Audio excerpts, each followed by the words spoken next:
He lost 63 pounds for one role, then gained 100 for the next. Slept 2 hours a night, ate canned tuna and black coffee for months. Christian Bale didn't act characters, he became them. From a walking skeleton to a rage-fueled billionaire, his body was his battlefield. But the transformation came at a price even Hollywood couldn't ignore.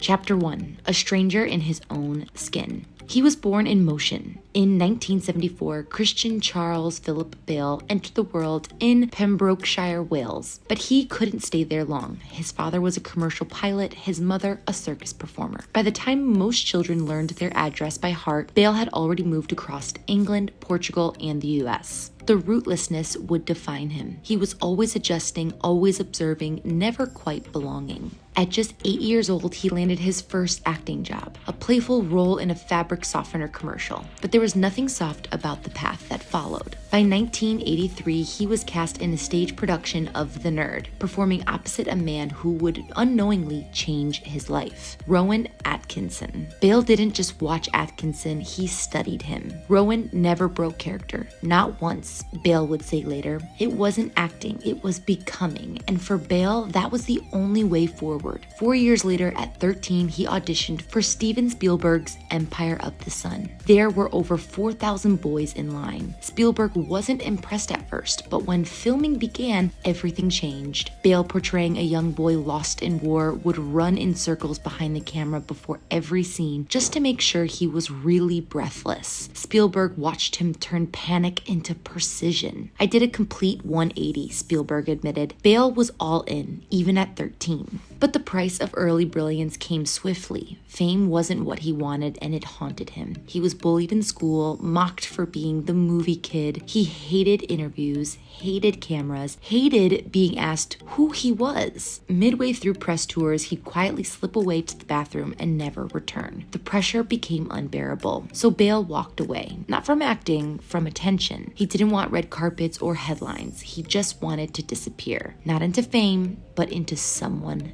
else. The paradox would follow him forever. The boy who learned to vanish eventually became the man who would reshape himself. Body, voice, mind, until nothing of Christian Bale was left. Only the role remained.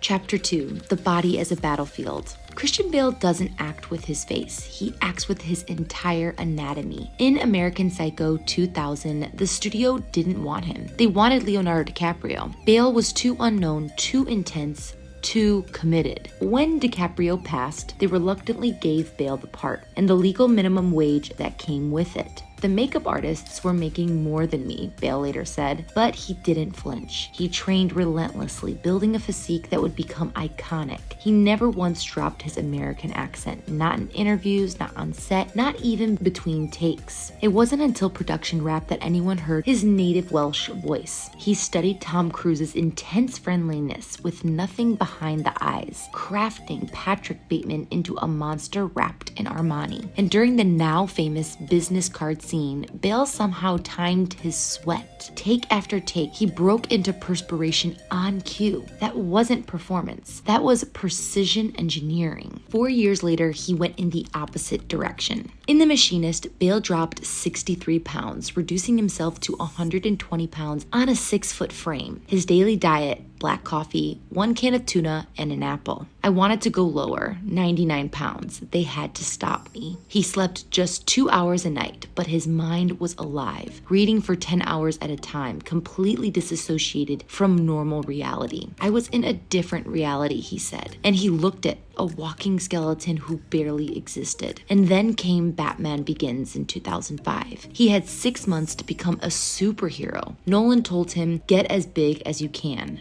Bale took it literally. He ballooned to 220 pounds, fueled by weightlifting, pizza, and gallons of ice cream. The crew jokingly called him Fat Man. So he dropped 30 pounds again to hit a muscular 190 pounds. And the growling Batman voice, that was his idea too. "I wanted Batman to be rage, not charm." In Rescue Dawn in 2006, Bale filmed in reverse to portray starvation. He bathed in snake-infested rivers, hung upside down with ants crawling across his face, and trekked barefoot through the jungle. Werner Herzog offered to do each stunt first, just to prove it was safe. Bale never blinked. By American Hustle in 2013, 2013, Bale transformed again, gaining 43 pounds, adopting a slouch gait so extreme it gave him a herniated disc. He shaved a bald spot and leaned forward to shorten his height by 3 inches. Robert De Niro didn't even recognize him on set. He didn't wear costumes, a co-star said. He wore consequences. Every film was war. His body was the battlefield, and the scars, they weren't prosthetics.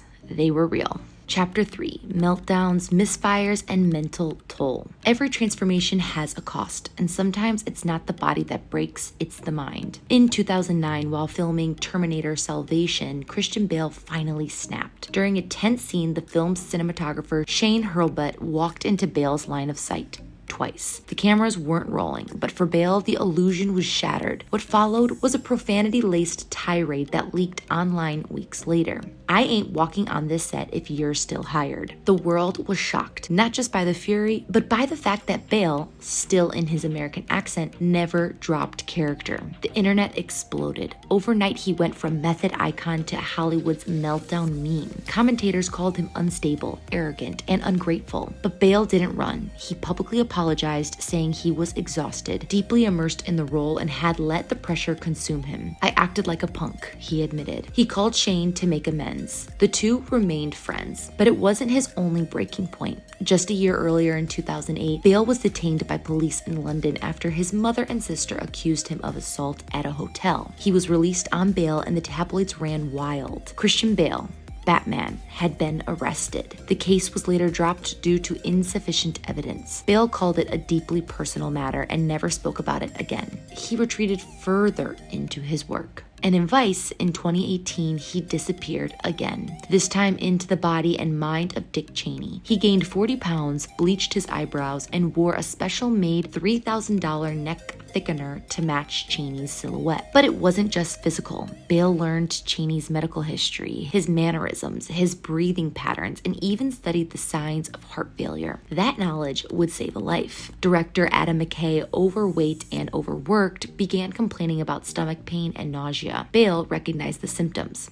Get to the ER, he said. McKay later said, without Bale's research, I wouldn't have made it to the hospital in time. But the deeper he went into the character, the more Bale began to lose something. Sometimes, he admitted, I couldn't remember what my own voice sounded like. Even Natalie Portman noticed the shift during Thor, Love and Thunder. He'd show up in full gore makeup looking terrifying and then say, hey, what's up? Like nothing happened. The public didn't know what to make of him. Critics called him too intense. Fans worshipped him as a legend. Hollywood whispered that he was difficult, volatile, but irreplaceable. He became everything they needed until it became too much for anyone to carry alone. Chapter 4, The Man Who Wouldn't Settle. After all the rage, collapse, and transformation, Christian Bale could have coasted. He was Batman. He was a millionaire. He was exhausted. But he didn't stop. In The Fighter in 2010, Bale transformed again, not just physically but spiritually. To play crack-addicted ex-boxer Dickie Elklood, Bale lost weight, moved with an uneven gait, and wore his teeth like guilt. But that wasn't enough. He lived with Dickie, shadowed his conversations, and mimicked every twitch and shift in his speech. Bale didn't study Dickie, he absorbed him. When Bale walked on stage to accept the Oscar for Best Supporting Actor, he looked stunned.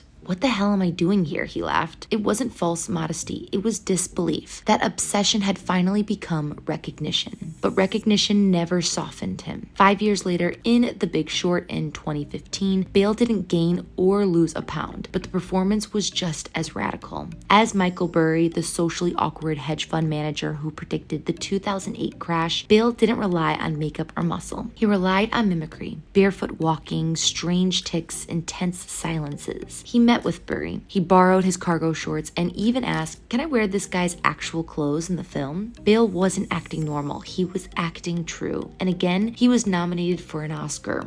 But nothing prepared fans for what came next. In Ford vs. Ferrari in 2019, Bale played British race car driver Ken Miles. He had just finished Vice, where he'd ballooned up to play Dick Cheney. And within 7 months, he dropped 70 pounds to transform again. Matt Damon, his co-star, was stunned. How did you lose that much? Bale just shrugged. I didn't eat. And even that wasn't enough for him. He enrolled in racing classes at school run by one of Ken Miles' old friends. He didn't just want to drive, he wanted to feel what Miles felt in a cockpit. The result? A performance that earned global praise even without an Oscar. But this was the turning point. Years of bodily punishment had finally caught up. Bale confessed he'd started to experience heart palpitations, and doctors warned him of long-term damage. So he stepped back. It's not sustainable anymore, he said. I've done what I set out to do. He didn't need the weight swings anymore. He had already proven that he could bend reality to his will.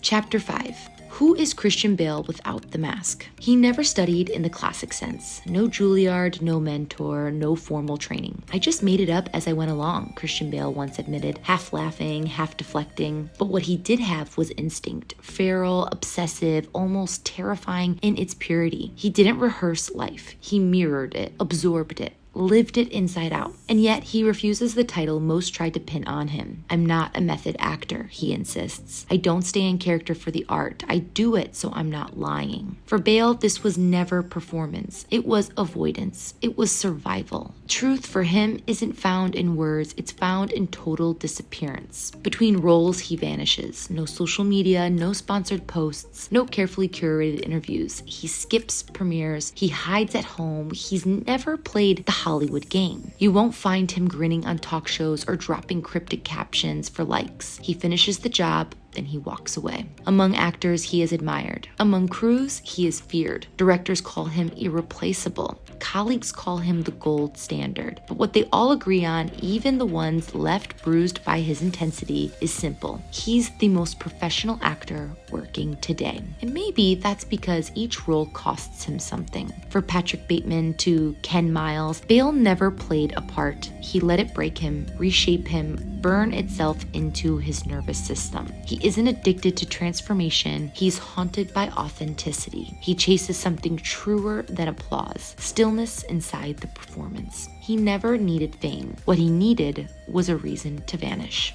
On the Oscar stage, Christian Bale stands awkwardly, gold structure in hand, stammering through a thank you speech that he never believed he'd give. He laughs nervously, scratches his head. I like looking in the mirror and not seeing myself. And in that moment, we finally understand. Christian Bale doesn't just lose himself in character, he does it because it's the only place he feels real. I personally have always been a huge fan of Christian Bale's work, but I want to know your thoughts, so let me know in the comment section below. But make sure to like and subscribe if you want more stories that don't just tell you who they are, but where they're from and what they've become.